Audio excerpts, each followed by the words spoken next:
আসসালামু আলাইকুম বন্ধুরা, শুভরাত্রি। আজকে আপনাদের সাথে শেয়ার করব মাটির চুলায় রান্না। বন্ধুরা, হঠাৎ করে আমার বাসায় গ্যাস ছিল না। গ্যাস কী হয়েছিল বলতে পারি না, কারণ আমি কাঠ দিয়ে রান্না করতাম।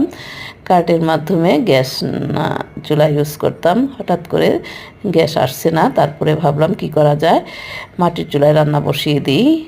চিলেকুঠায় ছিল মাটির চুলা, সেই চুলা নামিয়ে দেখুন লাকড়ি বসিয়ে দিয়েছি।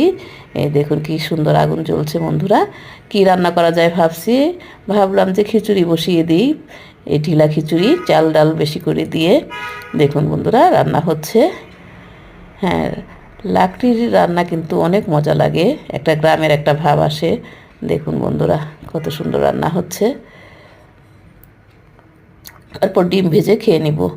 বন্ধুরা, এই ভিডিওটি আপনাদের কেমন লাগছে? যদি ভালো লেগে থাকে প্লিজ আমার এই চ্যানেলটি সাবস্ক্রাইব করুন।